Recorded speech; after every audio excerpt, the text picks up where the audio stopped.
Hey guys, and welcome back. I am so excited about today's video. Yes, I told you guys in my last foundation review, foundations are launching like hotcakes. January and February timeframe, this is when they launch the most. I have no clue why that is.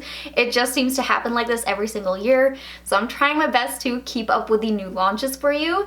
But today I have the brand new Tarte Face Tape Foundation. This isn't to be confused for the Shape Tape Foundation. So they decided to completely reinvent, reformulate, repackage, and launch a new foundation known as the Face Tape. The Shape Tape Foundation, I'm gonna get so confused saying that. I believe they're gonna start pulling it off the shelves. I did see that they stopped selling it on Ulta's website, which I think we all remember what happened last year with that foundation launch. It was brutal. They only launched with 25 shades, and I actually didn't hear that many good things about the foundation itself. I heard a lot of people were unhappy with the formula, and they're like, this is nowhere near the Shape Tape concealer formulation. So hopefully this time around they got the formula right. A couple different things with this foundation. So this time around, I think they learned their lesson and they launched with 50 shades. I know I'm not the one to be commenting on the foundation shade range. There is a lot of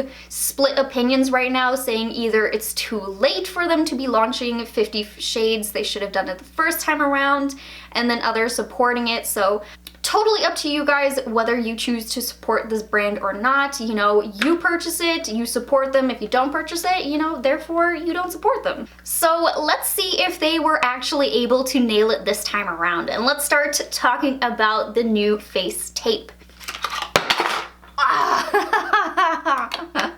Just drop the foundation out the box. So let's take a little bit of a closer look here. This is what it looks like. It is definitely very different from the original one, which I never tested out the original Shape Tape formula, but I do know that the packaging almost looked identical to the Shape Tape concealer, so this is definitely different. It also had a doe foot applicator. This one is now a pump. This foundation retails for $39, which is their standard price point. If you check any of their other foundations, that is the price that they are. Nothing different here. They are a higher end brand, so that's to be expected. The shade I decided to pick up was the 12S Fair Sand. They did launch 5 different undertones within the 50 shade range, and the last letter is supposed to represent the undertone. So for me, the S is the sand. And I figured I'd switch it up, tell you guys the details about it before we get into actually applying it. So this is supposed to be long wearing with full coverage and a natural matte finish. Also transfer proof, waterproof, sweat proof, and it has snow mushroom extract, apple fruit extract, and hyaluronic acid to hydrate and brighten the appearance. Okay, and they're always formulated without parabens, mineral oil, phthalates, triclosan, sodium lauryl sulfate, and gluten. Some of those are so hard to pronounce. Sounds like it's all good stuff there. Let's prime the skin really quickly. I'm gonna use the Benefit Professional and just apply that a little bit here in the T-zone. This is where I like to put the primer. I do have larger pores around this area, so just really press it in here. And I just like to smooth things out on the chin and the forehead too, because I think, why not? And then the last priming step, I mean, if you guys have seen any of my foundation review videos, you know that this is my everyday kind of routine. I'm gonna go in with a little bit of the Wet n Wild Coconut Primer Water. Smells so good. I feel like it actually helps to hydrate the skin before you put on foundation, which is actually why I've been really enjoying using it. And then now we can get into some application of the foundation. I'm gonna put 2 pumps to the back of my hand right over here. I am leaving the swatch here so that way I can see later on once it dries down if it actually oxidizes or if it doesn't. I usually do that just to kind of double check because they never note that on the website. True story. And I'm just gonna start going in with this with my Real Techniques sponge, and holy freaking coverage. Wow. Okay, with the way that foundation launches are going right now, it definitely seems like full coverage is the coverage of the year. A lot of the launches have been full coverage, which I definitely really enjoy full coverage. Sometimes it can be a little bit tricky though. You never know if that foundation is gonna stay looking flawless in full coverage or start caking up. There are risks involved. But whoa, that is actually really nice. Okay, huge blemish on this side. Yes. That just makes me so happy. I was very annoyed at that blemish that just decided to pop up. I was just like, no! It seems to always want to happen too on foundation review days that I get a really big blemish, but I mean, it only adds to the foundation test to see if you can cover it. I'm also not smelling anything weird from the extracts that they put in there because I was like, snow mushroom? How's that gonna smell? To me, it smells pretty unscented, and I'm still working with just the 2 pumps I have on the back of my hand. I still have quite a bit left, and I've almost done a full round all across the face. Oh man, gotta be careful here. Got brows on. This is the foundation with 2 pumps on the face using a blender sponge. Let me zoom you in. Hold on, let me get rid of these foundation lips so you don't have to stare at that. Here is the foundation fully applied. This is the 2 pumps. Like I said, I do feel like this is a really good coverage. I mean, I had the really red blemishes over here. I don't feel like I need to add any more to this. This is perfect. Meanwhile, it looks like the swatch is still drying, so let's move on to the next step. I'm gonna pair this with the Tarte Shape Tape Concealer. I am such a fan of this. I can't remember if I already talked about this, but one of my holy grail products is this concealer. I absolutely love it. Just putting a little bit under the eyes. I'm not gonna put it anywhere else, so that way we don't confuse the foundation with the concealer and we just get a really true test of how the foundation wears. Concealer might be a little bit lighter than the foundation, but oh well. I usually use this to do the whole highlighting and contouring thing, so just a little bit under the eyes looks a little bit strange right now, but you know what, we'll make it work. I'm gonna set that right away. I'm gonna use the powder I know and love, the Coty Airspun. Taking the sponge once more and just kind of pressing that in under the eyes. And then I actually don't think I mentioned this yet. I usually mention it right in the beginning, but my skin type is very oily. So one of the precautions that I do take is I take some powder and I set it on the chin. I do this with every foundation that I use. This is nothing different. And ooh, gonna finger blend out these little smile lines. That's already starting to crease a little bit, but that usually happens when I haven't set the smile lines, because I do talk a lot, so I do have to set the smile lines or I will see some huge creasing there. I'll also set the nose and a bit up here on the forehead. And there we go. That's all the powder I use, you know, just for 3/4 of the face. Powder started really caking up. Ooh, whenever I put the lid on that one, it just goes like... I'm actually very excited to see how this ends up wearing. It looks really good at this point. It does look very matte, which to me, you know, I do love a good matte foundation with my oily skin type. That's usually the ones that I tend to gravitate towards the most. I'm kind of wondering though, because with the Shape Tape foundation, the original formula that they went out with, they did a matte foundation and a hydrating one. I wonder if they're going to be doing the same thing. It's something I'm kind of curious about. Oh, and I'm just going to go in with a little bit of my... I forgot what this was for a second. Too Faced Chocolate Soleil Bronzer. And just bronze up the face a little bit here and there. Today is also going to be a wear test. I'm very excited about that. I am going to do check-ins. Today is actually a sunny day, so I do want to take you outside after a few hours and we can see this in the natural lighting.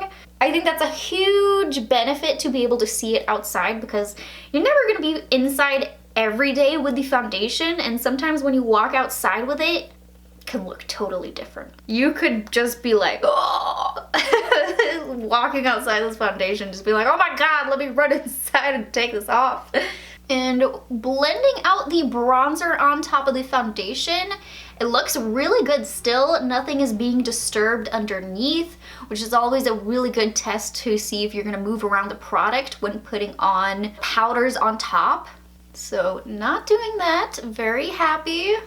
Ooh, that actually looks really pretty. I like it. What am I missing? I'm not doing highlight today because I never like to do that on foundation review days. You guys know this if you've been around for a while. If you're new, welcome. My name's Vanessa Lopez. This is me, but blush. Let's do a little bit, little smidgen. I'm just gonna take this one very lightly. This is the Wanderous Dusk to Dawn palette that I got in a BoxyCharm. Gonna use Tuscan Sunrise. Plop a little bit just right here. Just on the apples, working it back. You know, you just need a little bit. I never like to put on too much on these kinds of days just because I want to see really how the foundation performs, but I also want to look good. Can you blame me? Ooh, lip product. Lip. Is this it? Ooh, there she is. The Wet n Wild High Shine lipstick in Send Nudes. This is my new favorite. I just love this formula. It's so pretty. It is glossy. Ooh, gotta finish up the under eye too. Finally, the swatch decided to dry down. That took forever. I think I had too large of a swatch. I had to start patting it out. But here it is, dried down, and here is a completely fresh swatch. So it does look like it dries down some. Always good to kind of test that and see. I'm gonna take a little bit more of the Photo Focus Coconut Water, set the face. That was the last step. Everything is on the face. We're looking good. We're looking smooth, flawless at this point. Of course, this can all change with the wear test. So let me tell you guys the time. It is 11:11 a.m. Oh, the lucky time. Do you guys remember being in like middle school, or was it high school? Middle school, and everyone was like 11:11, everybody make a wish. Do you guys remember that? Anyway, off topic. So that is the starting point of today's foundation. I'm gonna see how long I'm able to keep it on for. My goal is 8 hours, but I'll see if I'm able to push it longer. I will, of course, update you guys on the time whenever that comes up, but I am still planning to do a check-in 4 hours in, take you guys outside with me because why not? It's a beautiful day. Like to see how the foundation looks outside. So yeah, let me just go ahead and go about my day and I'll see you guys in a little bit. So Jimbo, let's do this thing. Switching it up once more. So I'm actually outside now. I'm not standing in direct sunlight because the sun is at its highest right now, and I tried stepping out to it and I was just standing there with my eyes closed talking to you guys, so it didn't really work. I'll go out there in just a second and give you guys a little spin or a tour of the face, but I'll do the talking mainly here. So the foundation looks freaking flawless. We're 4 hours in. Let me tell you the time. It is 3:15 p.m. I am so happy with the way that it is looking. Let me get you a little bit closer here. Let's see.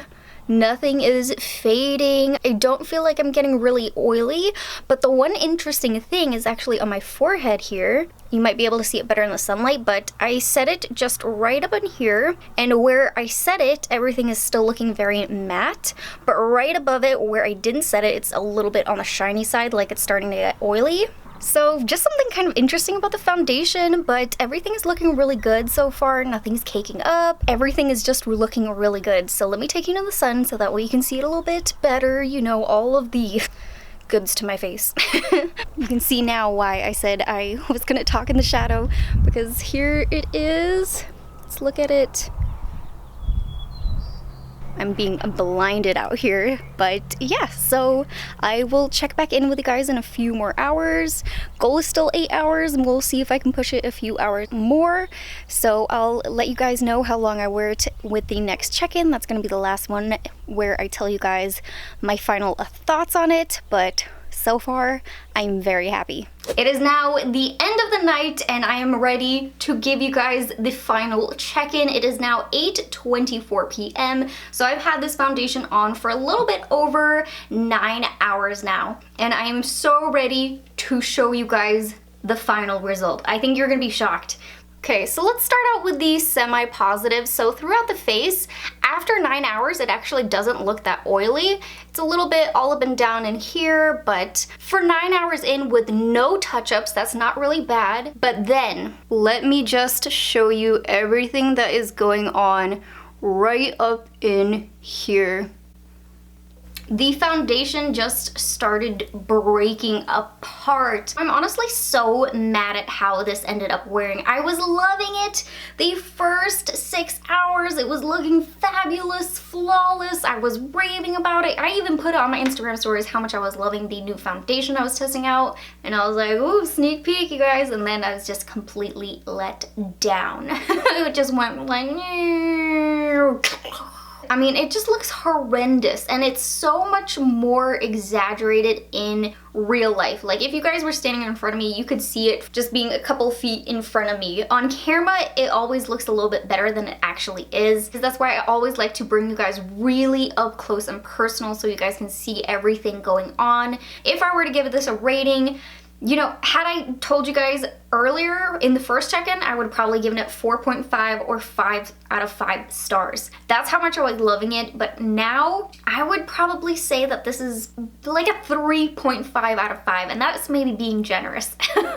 A huge thing to me when looking at different foundations is the longevity of it. I don't want a foundation that I'm just gonna put on for like an hour. I want a foundation that is gonna make it through the entire day with me, and this just did not hold up. I want to give you guys 2 really good affordable options because that's a $39 bottle of foundation, and if it can't even hold up, we got a problem. So 2 options here, the L'Oreal Infallible Fresh Wear Foundation and the Makeup Revolution Conceal and Define, both full coverage, can make it with me for over 10 hours. I will have to powder at least once, you know, towards the 7-hour mark. Usually around that time is when I just gotta plop a little bit of powder, but then I'm ready to just go. And the prices are so affordable. I know the Infallible is $11.99. Makeup Revolution, not 100% sure. I'll put it on the screen, but I know it can't be more than like $15. So 2 really great affordable options that are just a fraction of the price, like 1/3 of the price.